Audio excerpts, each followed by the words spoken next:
మనిషికి ఉండేటటువంటి కొన్ని లక్షణాల్లో, స్వాభావికంగా ఉండే కొన్ని లక్షణాల్లో జ్ఞాపక శక్తి కలిగి ఉండటం, నాడీ మండల వ్యవస్థ ద్వారా అనేక వాటిని ఏమంటారు చర్యలను మనం చేయగలగటం, ఇవన్నిటిలో భాగంగా దేవుడు మంచి జ్ఞాపక శక్తితో పాటు దానికి వ్యతిరేకమైన మతిమరుపును కూడా ఇచ్చారు, మనిషిలో ఉంచారు. కోపం కూడా దేవుడు మనిషికి ఇచ్చాడు, మనిషిలో ఉంది. అవునా కాదా? కోపం మనిషికి ఉందా లేదా? అది దేవుడిచ్చిన స్వభావమే, మనిషి శరీరంలో దేవుడు ఉంచిన స్వభావమే. మతిమరుపు అనేది కూడా అది లాభదాయకం ఒక కోణంలో. ఒక కాయిన్ అయితే, ఒక నాణ్యం అయితే, నాణ్యానికి ఒక పార్శ్వము ఏంటది లాభమే, ఇంకొక పార్శ్వంలో నష్టం కూడా ఉంది మతిమరుపు ద్వారా. దైవజనులు చెప్పేటటువంటి సందేశాలు ఇప్పుడు విని 9 గంటలు అయిపోయి బయటికి వెళ్ళేటప్పటికి మర్చిపోయామనుకోండి, చాలా ప్రయోజనమా?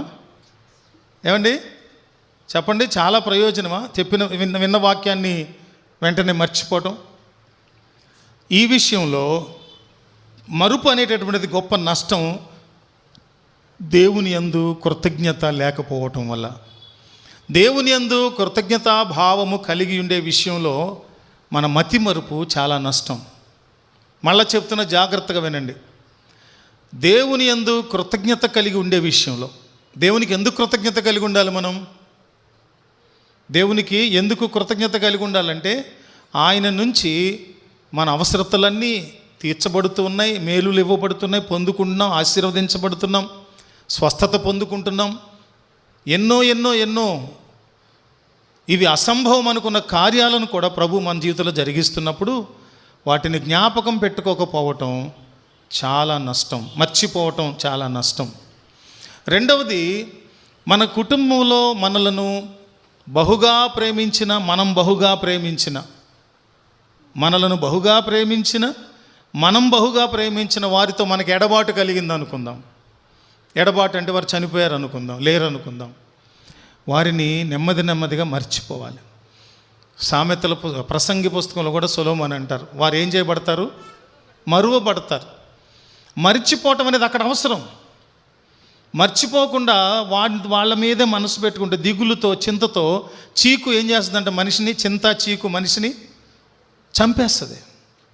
చీకు, చింత మనిషిని చంపేస్తుంది. అందుకని మనం ఏం చేయాలంటే, మనలో ఉన్న మానవ సహజ గుణాలు ఏమైతే ఉన్నాయో అందులో మతిమరుపు అనేటటువంటిది ఏది ఉందో, అంటే మర్చిపోవటం అనేది ఏది ఉందో, కొన్నిట్లో ప్రయోజనము, కొన్నిట్లో అప్రయోజనం, నష్టం. ఈ స్పృహ ఉండాలి మనకి. లోకంలో ఉన్న వాళ్ళకి ఉన్నా లేకపోయినా దేవుని ఎరిగిన బిడ్డల జీవితాల్లో ఈ స్పృహ ఉండాలి. స్పృహ అంటే ఏంటంటే దీన్ని గురించిన అవగాహన. ఏంటది అవగాహన? మతిమరుపు ఏ విషయంలో ఉండొచ్చు, ఏ విషయంలో ఉండకూడదు. చాలాసార్లు ఈ మతిమరుపు మీదనే కొన్ని జోకులు సృష్టించిన వాళ్ళు లేకపోలేదు లోకంలో. అది నేను చెప్పను, కానీ సమయం ఈరోజు కొంచెం సంక్షిప్తంగా దేవుని మాటలు మనం ధ్యానం చేయబోతూ ఉన్నాం. ఆ తర్వాత గుర్తుపెట్టుకోవాల్సింది ఏంటంటే, శత్రువు మీద ఉన్న పగను, శత్రువు మీద ఉన్నటువంటి ద్వేషాన్ని, శత్రుభావంతో మనతో ప్రవర్తించే వాళ్ళ మీద ఉన్నటువంటి విద్వేష భావాన్ని మనం ఏం చేయాలంటే జీవితాంతం గుర్తుపెట్టుకోవాలా? అలా జీవితాంతం గుర్తుపెట్టుకొని తాతల కాలంలో జరిగినటువంటి దానికి మనవాళ్ళ దగ్గర పగ తీర్చుకోవటం, దాన్ని ఏమంటాం? ఫ్యాక్షనిజం అంటాం. ఫ్యాక్షనిజం అనేది ఏ మాత్రము ఆమోదయోగ్యం కాదు. ఇది వంశాలు తరాలు గడిచినా కూడా ఎక్కడో ఎవరో చేశారని దానికి ప్రతిఫలంగా విపరీతమైనటువంటి పగలు, ద్వేషాలు పెంచుకొని మారణాయుధాలతో చంపుకోవటం, హత్యలు చేసుకోవటం, తరాలు అంతమైపోవటం. వాళ్ళ ఇంట్లో ఒక పీస్ అయినా బతికుంటాకి వీల్లేదు, ఆ తరం అక్కడ అంతమైపోవాలని చంపేసే వాళ్ళు ఉంటారు. కారణం ఏంటంటే పగను, ప్రతీకారాన్ని మర్చిపోలేని స్థితి. దేవుని నెరక్కముందు, ప్రభు నెరక్కముందు, మన పాప రోత జీవితం కడగబడక మునుపు మనం ఎలా ఉన్నామంటే దుర్మార్గతలో, దుష్టత్వంలో, ద్వేషంలో, ఈర్ష్యలో, పగలు, ప్రతీకారాలు తీర్చుకునేటటువంటి, అలా తీర్చుకున్నప్పుడే సంతృప్తి చెందేటటువంటి ఆత్మ సంతృప్తితో బతికాం మనం. బతికేం మనం. పద్దాకి ఇక్కడికి వచ్చేస్తుంది ఒక థాట్, అది నేను స్కిప్ కొడతా ఉన్నా ఇందాక నుంచి. ఈ 2-3 రోజుల్లో జరుగుతున్న రాజకీయ మనం సాంఘిక పరిణామాలు చూస్తున్నాం కదా మనం. ఇదేంటంటే మనము దేవుణ్ణి ఎరిగిన బిడ్డలుగా నేర్చుకోవాల్సింది ఏంటంటే, ఎవరైనా మనల్ని గతంలో శత్రుత్వంతో, ద్వేషంతో, ఈర్ష్యతో మన మీద పగబట్టి కొట్టి తిట్టి నష్టపరిస్తే వాళ్ళ తాలూకు ఆ గాయాన్ని, ద్వేషాన్ని మనం ఏం చేయాలి చెప్పండి? చెప్పలేకపోతున్నారా గట్టిగా? మర్చిపోవాలండి.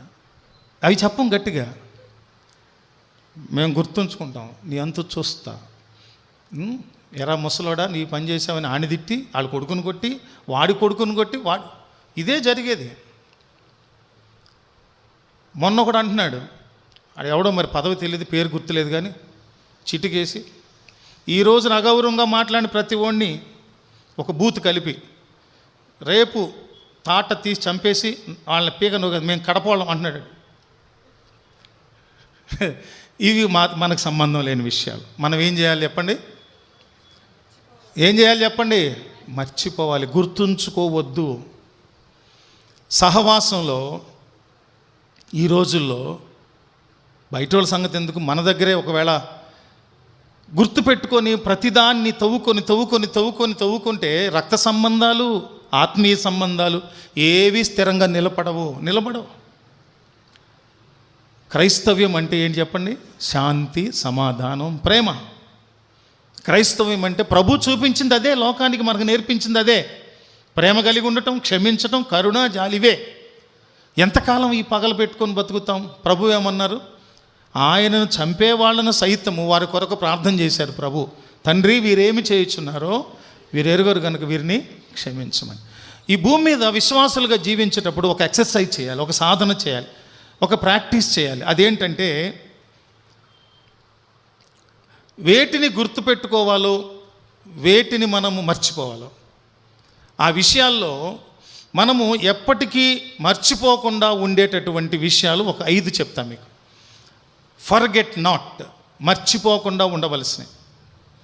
అంటే ఎప్పటికీ గుర్తుంచుకోవలసినవి. మర్చిపోకుండా ఉండటం అంటే అర్థం ఏంటి? ఇంకో మాటలో, ఎప్పటికీ గుర్తుపెట్టుకోవలసినవి. వాటిని వేరే విషయాలు మనం గుర్తుపెట్టుకున్నా గుర్తుపెట్టుకోకపోయినా ఈ పర్టికులర్ విషయాలు ఖచ్చితంగా గుర్తుపెట్టుకోవాలి. మొట్టమొదటిది ఏంటంటే, నేరుగా నేను వాక్యంలోనికి వెళ్తున్నాను. మొట్టమొదటిది ఏంటంటే, కీర్తనల పుస్తకం 103వ సంకీర్తన మొదటి 2 వచనాలు మనందరికీ బైహార్ట్ అయినటువంటి వచనాలు. అవి మనందరూ తెలిసినటువంటివే. Forget not his benefits, forget not his benefits. ఆయన చేసిన ఉపకారములలో వేటిని మరవద్దు.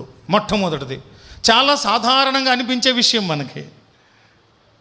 నేను మొన్న శుక్రవారం ప్రస్తావించే ఇదే విషయం. సూటిగా మాట్లాడుతాను నేను, ఎందుకంటే సంక్షిప్తంగా ఈ మాటలు ముగిస్తా. ఒకటేంటి తెలుసా?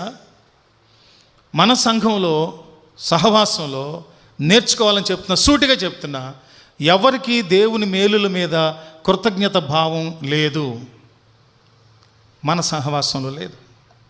ఎందుకు ఈ మాట సూటిగా చెప్తున్నానంటే,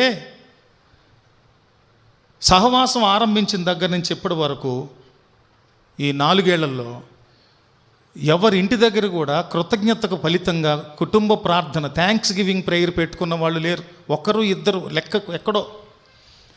గతంలో మేము పిల్లలుగా ఉన్నప్పుడు, యవనస్తులుగా ఉన్నప్పుడు, మా తల్లి మినిస్ట్రీలో ఒక కుటుంబ ప్రార్థన పెడితే నెలలో 4-5 కుటుంబ ప్రార్థనలు ఉంటే సంఘం అంతా 100 మంది అటెండ్ అయ్యేవాళ్ళు. 100 మంది అటెండ్ అయ్యేవాళ్ళు. పలహారం కోసం అమ్మ బాబాయ్ 100 మంది వస్తారు, 2 అవి పెట్టాలి. కొంతమంది భోజనం. సహవాసపు బలం, సహవాసపు ప్రాముఖ్యత బాగా ఎరిగిన దినాలు అవి. ఏమైపోయినాయి తర్వాత? అక్కడ కూడా ఎంతమంది అయ్యారు? 50 మంది అయ్యారు. ఆ 50 మంది ఎంతమంది అయ్యారు? 25 మంది. అరే, కుటుంబ ప్రార్థన పెడితే ఈ 25 మంది, ఆ మిగిలిన 75 మంది ఎక్కడున్నారో తెలియదు. ఆ 90 ఎక్కడ అన్నట్టు, కుష్ఠరోగంతో వచ్చి స్వస్థపడిన వాళ్ళల్లో ఆ 90 ఎక్కడ అన్నట్టు ఈ 75 మంది రావటం మానేశారు. ఆ 25 మందే. ఆ 25 మందిలో 10 మందే పెద్దలు, మిగిలిన 15 మంది పిల్లలు. అది కూడా ఏమైపోయింది? ఆ 9 మంది అక్కడికి వచ్చేసింది. ఇప్పుడు అసలు కుటుంబ ప్రార్థనలు అక్కర్లేదు. మా కృతజ్ఞతను కానుకిచ్చి తీర్చుకుంటాం. అంతేనా? చాలండి అది. మా కృతజ్ఞతను కానుకిచ్చి తీర్చుకుంటాం. థ్యాంక్ యూ ప్రభువా, థ్యాంక్ యూ లార్డ్, ఆరాధన చేస్తాం ప్రభు ఆదివారం, చాలు. నేను సూటిగా అడుగుతున్నా, మనలో కృతజ్ఞత భావం అనేది మనసులో వ్యక్తం చేసి వదిలేస్తే కుదరదు, అది కార్యరూపం దాల్చాలి. ఎందుకంటే వీళ్ళు ప్రార్థన పెట్టారు, ఓ ఆ మేలు జరిగిందంట, అందుకు ప్రార్థన పెట్టారు. ఎవరికి మహిమ అప్పుడు? దేవునికి మహిమ. ఎందుకని పెట్టుకోలేకపోతున్నాం? మన క్వశ్చన్స్ అడిగితే కొన్ని వచ్చినాయి క్వశ్చన్స్, ఎందుకు పెట్టుకోవట్లేదు? ఒకటి, డబ్బులు అయిపోతాయి. రెండవది, మనకు ఖాళీ లేదు, టైం లేదు. ప్రార్థన పెట్టుకోవటం టైం లేదండి. పగలంతా కష్టపడుతున్నాం, అలిసిపోతున్నామండి, పడుకోవాలి వచ్చి. ఆదివారం ఆరాధన రావడానికి టైం లేదు. ఇంకా కుటుంబ ప్రార్థన టైం ఎక్కడిది? డబ్బులు లేవు, పెట్టుకోం, మేము పెట్టుకోం. ఈ భోజనానికి, పలహారాలకి, కానుకలకి డబ్బులు ఇవ్వాలి, ఇవన్నీ ఇవ్వాలి. అబ్బాయి వద్దు, పాస్టర్ గారికి ఇస్తే ఇద్దాం, కానుకలు పెట్టలేద్దాం, ఇవి కాదండి. కృతజ్ఞత అనే భావన మనలో ఎప్పుడు వస్తుందంటే, దేవుని మేలులను మరచిపోకూడదు. నా ప్రాణమా, చదవండి, యెహోవాను సన్నుతించుము, నా అంతరంగమునున్న సమస్తమా ఆయన పరిశుద్ధ నామమును సన్నుతించుము. నా ప్రాణమా యెహోవాను సన్నుతించుము, ఆయన చేసిన దేనిని మరువక్కుము. ఎవరికి చెప్పుకుంటున్నారు ఈ మాట? ఎదటి వాళ్ళకి చెప్పట్లా, ప్రాణానికి చెప్పుకుంటున్నాడు. అంటే దేవుని మేలులను మరిచేటటువంటి ప్రమాదం ఉంది. ఓ ప్రాణమా, డోంట్ ఫర్గెట్ హిస్ బెనిఫిట్స్. ఆయన చేసిన ఉపకారాలను వేటిని కూడా మర్చిపోవద్దు. మన ఆరాధన క్రమంలో సాక్ష్యాల కొరకు ఒక టైం ఎందుకు పెట్టాం? కాలక్షేపం జరగాలని 3 గంటలు. ఏమైపోయినాయి కుటుంబ ప్రార్థనలు? ఏమైపోయినాయి? మన దైవజనులకి, మన ఆత్మీయ తండ్రి ఖాళీ ఉండేది కాదు. కోట్ల దగ్గర నుంచి నడుచుకుంటూ వచ్చి, ఖాళీ నడకన కుటుంబ ప్రార్థనకు వచ్చి, ఇంకా ఆరోగ్యం కాపాడుకొని ఎక్కువ రోజులు జీవించి సువార్త ప్రకటించాలని ఆయన నాన్ వెజ్ తినేవాళ్ళు కాదు, కాపాడుకునేవాళ్ళు ఆరోగ్యాన్ని. ఎందుకనంటే అంత బిజీగా బిడ్డల జీవితాల్లో కలిగిన మేలులను బట్టి కృతజ్ఞత ప్రార్థనలు పెట్టుకునేవాళ్ళు. ఏవి ఆ కృతజ్ఞత ప్రార్థనలు? సంవత్సరాంతంకి వచ్చేటప్పటికి డిసెంబర్ నెలలో కృతజ్ఞతగా సాక్ష్యాలు చెప్పండి, సిద్ధపడి కుటుంబంలో ఈ సంవత్సరం అంతా ప్రభువు ఏం మేలు చేశారు. ఇప్పటికీ కొన్ని కుటుంబాలు ఆయా తారీఖులు ఫిక్స్ చేసుకున్నారు. కొంతమంది తెలుసు మీకు, డిసెంబర్ 31 ఒకళ్ళు ప్రార్థన పెట్టుకుంటారు. 30 ఎందుకు అలాగా? కృతజ్ఞత ప్రార్థనలు ఎందుకు పెట్టుకోవాలంటే, దేవుని దగ్గర నుంచి మేలులు పొందినప్పుడు వాటికి తిరిగి కృతజ్ఞత చెల్లించడానికి ఇది ఒక క్రియారూపకమైనటువంటి కృతజ్ఞతా భావం. దీనికి ఖర్చు అయిపోద్దా? సమయం కేటాయించాలా? చెయ్యండి. మీరు కేటాయించేటటువంటి సమయానికి దేవుడు రెట్టింపు ఆశీర్వాద సమయాన్ని మీకు ఇస్తారు ఖచ్చితంగా. ఖర్చు పెట్టిన దానికి 100 రెట్లు డబ్బులు ఇస్తారు దేవుడు నీకు. అది కాదు, అక్కడ ఎంత ఖర్చు అయిందని కాదు, ఎంత వచ్చింది ఎంత పోయిందని కాదు, నీవు పొందిన మేలుకు ప్రతిగా దేవుని ఎడల కృతజ్ఞత కలిగి ఉంటానికి నువ్వేం చేస్తున్నావు? ప్రశ్నించుకోండి, నిర్ణయించుకోండి. రెండవది ఫర్గెట్ నాట్ హిజ్ వర్క్స్. ఆయన క్రియలను మర్చిపోవద్దు. ఆయన క్రియలను మర్చిపోవద్దు. ఆయన చేసిన మేలులను మర్చిపోవద్దు. ఆయన చేసిన క్రియలను మర్చిపోవద్దు. 78వ సంకీర్తన 2-5 వచనాలు.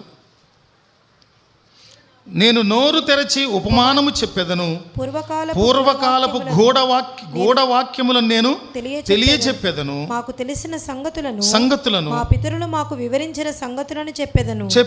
యెహోవా స్తోత్రార్హ క్రియలను, ఆయన బలమును, ఆయన చేసిన ఆశ్చర్య కార్యములను దాచకుండా వాటిని వారి పిల్లలకు మేము చెప్పెదము. రాగల తరములలో పుట్టబోవు పిల్లలు దానిని ఎరుగునట్లును వారు లేచి తమ పిల్లలకు దానిని వివరించునట్లును వీరును దేవుని యందు నిరీక్షణ గలవారై దేవుని క్రియలను మరువక ఉండి. చాలండి, అంతవరకు చాలు. ఇవేమన్నాడు? పూర్వకాలపు గూఢవాక్యాలు నేను తెలియజెప్తాను, అంటే నిగూఢమైన రహస్యమైన సంగతులను చెప్తాను. తర్వాత స్తోత్రార్హమైన క్రియలను, ఈ మాట గుర్తుపెట్టుకోవాలి. స్తోత్రార్హమైన క్రియలు అంటే మనము దేవుణ్ణి స్తుతించడానికి దేవుడు ఏమేం కార్యాలు హేతువులుగా చేశారో, ఎన్నో మార్లు అనుకున్నాం మనం. ప్రతి విజ్ఞాపన ప్రార్థన మనకి ఎట్లా మారాలంటే అది ఒక స్తుతి ప్రార్థనగా మారాలి. దేవుని చేసిన క్రియలనంట మనము ధ్యానించడమే కాదు, మన పిల్లలకు తరతరాల వాళ్ళకు కూడా మనం ఏం చేయాలంటే వాటిని వివరించాలి, చెప్పాలి కథలుగా. నిన్న సీరియల్లో ఏమైందే చూసావా, ఆ స్టోరీ చెప్పాలి. సినిమాలో ఏమైంది చెప్పండి, రాజకీయాలు ఏమైనాయి చెప్పండి, ప్రపంచ వార్తలు ఏమైనాయి. ఈ సోదంతా ధ్యానించే మనుషులు ఏనాడైనా కూర్చోబెట్టి బైబిల్ సంబంధమైన కథలు, దేవుడు మా పితరుడైన అబ్రహాం జీవితంలో ఏం చేశాడు, ఇస్సాకును బలిగా ఇవ్వమన్నప్పుడు తీసుకొచ్చినప్పుడు ఆ కొండ మీద జరిగిన సంభవాన్ని ఒక కథలాగా చెప్తున్నావా? తండ్రి బిడ్డకు, తల్లి బిడ్డకు చెప్తున్నావా? ఆయన క్రియలను మర్చిపోవద్దు. నీవు విశ్వాసిగా ఉన్నావంటే మీ తండ్రి గారి కారణమైతే తండ్రి గారి జీవితంలో దేవుడు చేసిన గొప్ప క్రియలు ఏంటో చెప్పు. తాతగారి విషయంలో ఆయన భక్తి జీవితంలో జరిగిన సంగతులు చెప్పు నువ్వు. నేను చెప్తూ ఉంటా, ఆర్సీఎం చర్చిలో మా తాతగారు ఒళ్ళో కూర్చొని, పెద్ద కొడుకని బాగా గారం చేసి ఒళ్ళో కూర్చోబెట్టుకొని ఆర్సీఎం చర్చిలో పాత పాటలు పాడేవారు. ఏసుతోటివిగాను పోదమా, ఇట్లా ఆ హాల్ రివర్బ్ వచ్చేది, పెద్ద గుడి. నేను కూర్చొని ఒళ్ళు అవన్నీ వింటా. ఈరోజు నాకు కొన్ని పాత పాటలు ఆంధ్ర క్రైస్తవ గీతాలు వచ్చినాయి అంటే ఆయన నేర్పిన విధానం, నేర్చుకున్న విధానం. వారి భక్తి జీవితంలో ఒక జపమాల పట్టుకొని ఆయన రోజు అయ్యేలోపు ఒక 10-15 సార్లు జపమాల ప్రార్థన చేశారు. ఆ భక్తి తెలుసు వాళ్ళకి. మన పూర్వీకుల జీవితాల్లో ఆత్మ సంబంధంగా అబ్రహాము జీవితంలో, ఇస్సాకు జీవితంలో, యాకోబు జీవితంలో, హనోకు జీవితంలో, వీరి జీవితాల్లో దేవుడు చేసిన కార్యాలు, గొప్ప కార్యాలను కథలుగా వారి జీవితాల్లో దేవుడు వారికి విజయాన్ని ఎలా ఇచ్చారు అవన్నీ మీ పిల్లలకి చెప్పండి కథలుగా.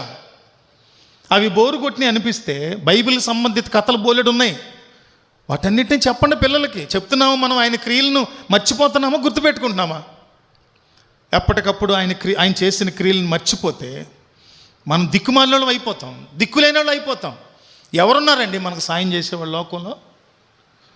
పొద్దున్నే లెగిస్తే నేను దేవుని ఆశ్రయం కలిగించుకోపోతే, దేవుని సన్నిధిలో ప్రార్థన చేసుకొని కనుక నేను బండి తీయకపోతే నాలో ఒక భయం, నాలో ఒక వేదన, నాలో ఒక దిగులు, అయ్యో నేను ప్రార్థన చేసుకోలేదు, ఈరోజు నేను ప్రార్థన చేసుకోకుండా నా పని ఎలా ప్రారంభిస్తా?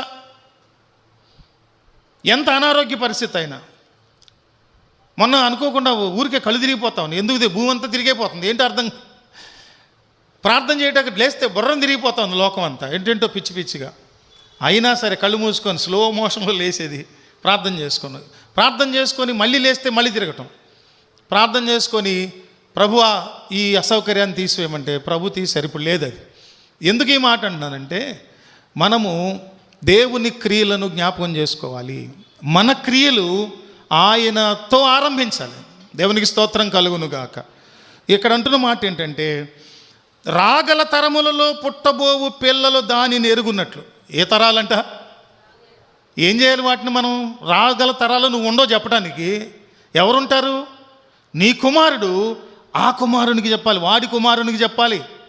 చెప్పడం చేత కాదా నీకు?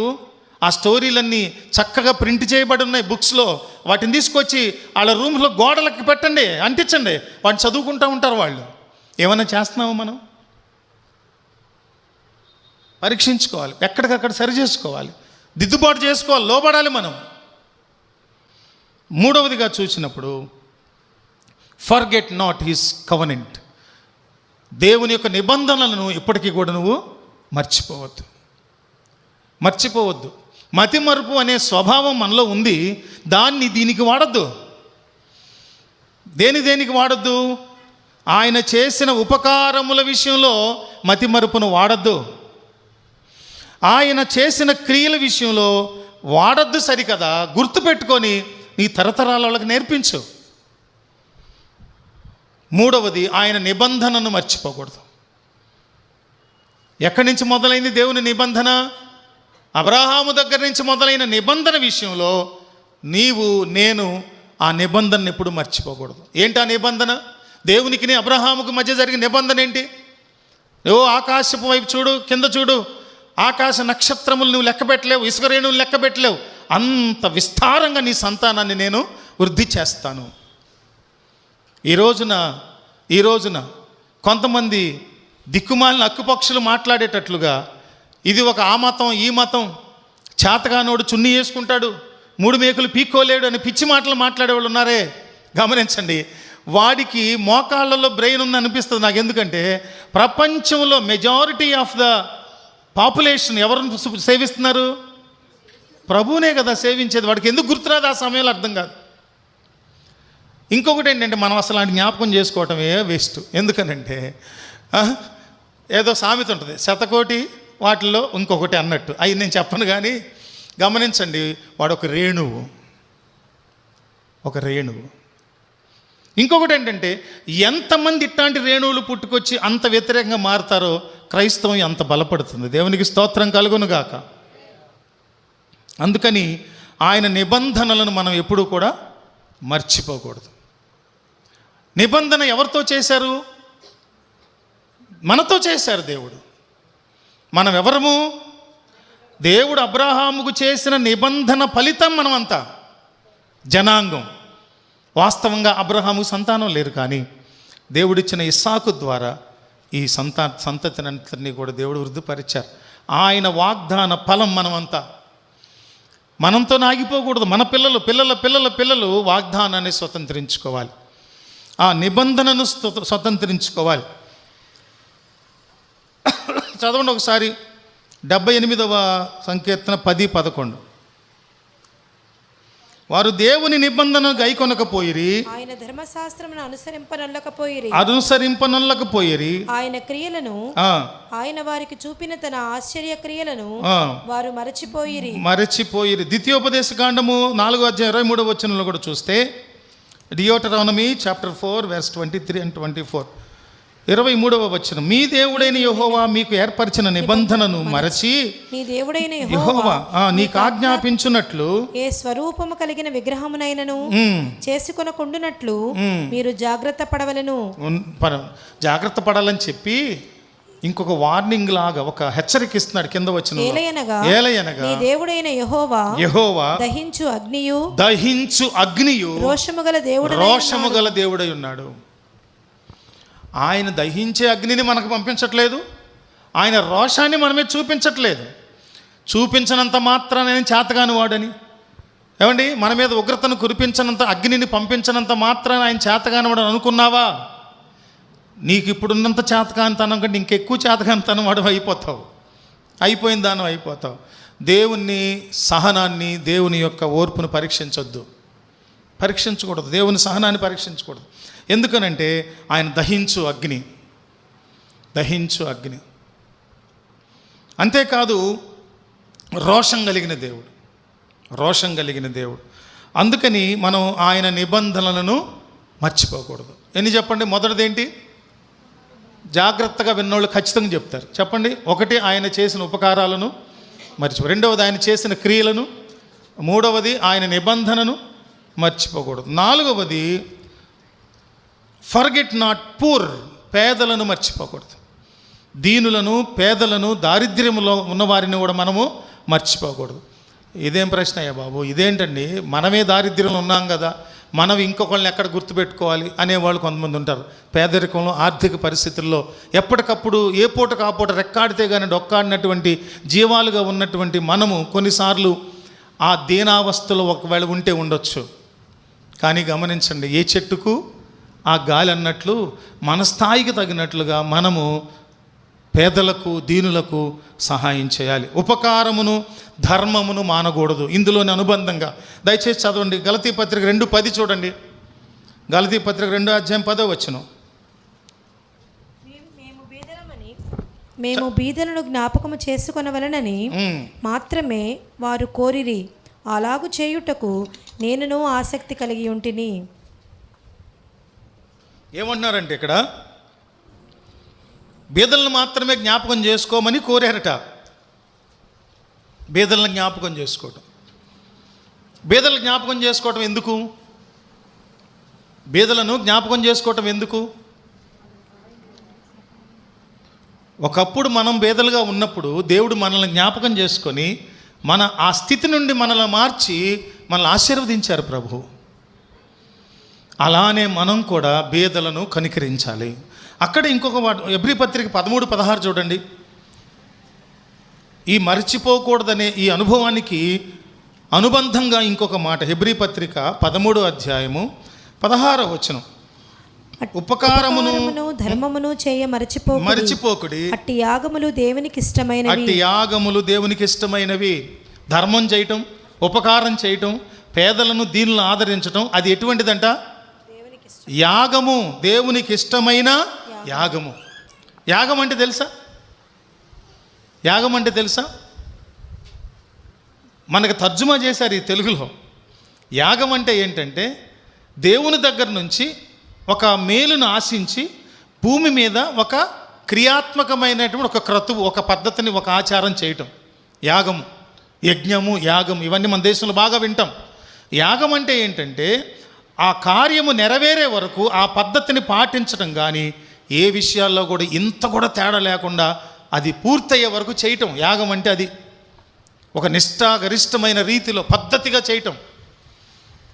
అందుకని ఉపకారం చేయటం, ధర్మం చేయటం, పేదలను మరిచిపోకుండా ఉండటం, ఇవి ఒక యాగము లాంటివి. అంటే ఇప్పుడు మనం వ్రత దినాలు అన్నాం. ఏంటా వ్రత దినాలు? 21 దినాలు లోకానికి వేరై ప్రత్యేకంగా బతకాలి, అంతే. నియామకం చేసుకున్నాం, ఈ దినాలు ఇలానే ఉండాలి, అంతే. ఉండటమే, ఏ విధమైన విఘ్నం కలగకూడదు. నేను చెప్పాను మీకు గతంలో ఒకసారి, నేను మర్చిపోయాను ఒక పెళ్ళికి వెళ్ళాం, ఒక కార్యక్రమానికి. మంచి మటన్, చికెన్ ఎన్ని కనపడుతున్నాయి. నేను మర్చిపోయాను, మళ్ళీ సడన్గా గుర్తొచ్చింది. గబగబా వెజిటేరియన్ సెక్షన్కి వెళ్ళి గబగబా తింటా ఉన్నా. బాగా మంచి బిర్యానీ ప్రియురాలు ఒకళ్ళు కనపడ్డారు అక్కడ. ఏం చేస్తుంది ఈవిడని చూస్తూ ఉన్నాం. మనసు చంపుకొని మెల్లగా వెళ్ళి వెజిటేరియన్స్, నాన్ వెజ్ కనపడుతున్నాయి, మంచి రుచికరమైన, మంచి చాలా చక్కగా చేశారు. వెళ్ళి పప్పుచారుతో రసంతో అన్నం తింటుంది. చూసి నాకు ఆనంద బాష్పాలు కళ్ళ వెంట ఎన్ని నీళ్లు తిరిగినాయో. నిజంగా నేను తర్వాత అభినందిస్తూనే ఉన్నా. ఇది ఎందుకు కారణం? ఎందుకంటే ఒక నిర్ణయం తీసుకున్నాం దేవుని సన్నిధిలో, దాన్ని మనం ముగించే వరకు ఏం చేయాలి? దాన్ని నా పరుగును తొదముట్టిస్తా, కడముట్టిస్తా అంటే ఎక్కడ మధ్యలో చపలత్వం కానీ ఊగిసలాట కానీ జరగకూడదు. ఉపకారం చేసే విషయంలో, తర్వాత ధర్మం చేసే విషయంలో, పేదలను కనికరించే విషయంలో మనం ఏమాత్రం కూడా సందేహించడం కానీ ఏమాత్రం వెనుక తీయకూడదు, మనకు చేతనైన రీతిలో. అందుకని ఈ వాక్యాలు నన్ను బహుగా ప్రేరేపిస్తూ ఉన్నందున నేను కొన్ని నిర్ణయాలు తీసుకోవడం జరిగింది. రాబోయే యానివర్సరీ విషయంలో మన పెద్దలతో నేను తర్వాత మాట్లాడతాను. ఆ తర్వాత మనము 5వది చివరిది ఏంటంటే ముగింపులో, forget not his prosperity. Forget not God in prosperity అంటే అర్థం ఏంటంటే మనకున్నటువంటి కలిమిలో, మనకున్న సమృద్ధిలో, మనకున్నటువంటి ఆశీర్వాదములో దేవుణ్ణి మర్చిపోకూడదు. Don't forget God in our prosperity. మనకు సమృద్ధిగా ఉన్నప్పుడు మర్చిపోకూడదు. చాలాసార్లు బలహీనత వచ్చినప్పుడు, పేదరికంలో ఉన్నప్పుడు, ఆర్థిక ఇబ్బందుల్లో ఉన్నప్పుడు, అనారోగ్యం ఉన్నప్పుడు దేవుని గుర్తు చేసుకుంటాం. సస్టైన్డ్గా 3-4 సంవత్సరాలు జలుబు, దగ్గు, జ్వరాలు ఏమీ రావట్లేదు అనుకోండి, దేవుడు గుర్తురాడు. నేను ఎంత క్రమశిక్షణగా ఉన్నాను కాబట్టి ఆరోగ్యం వచ్చింది, నేను మంచి భోజనం తిన్నాను కాబట్టి ఆరోగ్యం వచ్చింది. ఏంది వచ్చింది నీకు? దేవుని కాపుదల వల్ల నీవు క్షేమంగా ఉన్నావు. అందుకని ఆశీర్వాదం వచ్చినప్పుడు, మనం ఊహించని రీతిలో దేవుడు మనల్ని ఆశీర్వదించినప్పుడు, స్థిరాస్తులో, చరాస్తులో, ధనమో, మేలులో, వివాహాలో, చదువులో, ఉద్యోగాలు, పదవులు ఏమైనా కానివ్వండి, దేవుడిచ్చినటువంటి సమృద్ధిలో, ఆశీర్వాదంలో మనం ఎప్పుడు కూడా గర్వించి భ్రష్టులైపోయి దేవుణ్ణి మర్చిపోకూడదు.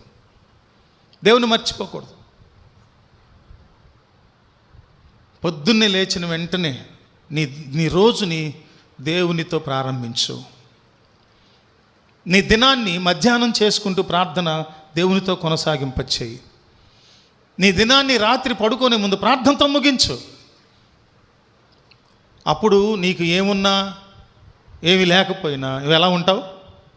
బ్యాలెన్స్డ్గా ఉంటావు, స్థిరుడుగా ఉంటావు, సమపాళ్లలో జీవిస్తావు. ఉన్ననాడు పొంగిపోవటం, లేనినాడు కృంగిపోవటం చేయకూడదు. ఉన్ననాడు హెచ్చిపోవటం, లేనినాడు నిరాశపడిపోవటం చేయకూడదు. సర్వకాల సర్వావస్థలలో మారని దేవుని సేవిస్తున్న మనం మారకుండా స్థిరులుగా ఉండాలి. దేవునికి స్తోత్రం కలుగును గాక. ఈ 5 విషయాల ద్వారా, ఈ 5ంటిని మర్చిపోకుండా మనందరం కూడా దేవునిలో ఎదుగుతూ ఫలిస్తూ ఆశీర్వదించబడదుము గాక. అందరం లేచి నిలువబడి ప్రార్థన చేసుకొని ప్రభు బలలోనికి వెళదాం. అందరం లేచి నిలువబడదాం, ప్రార్థన చేసుకుందాం.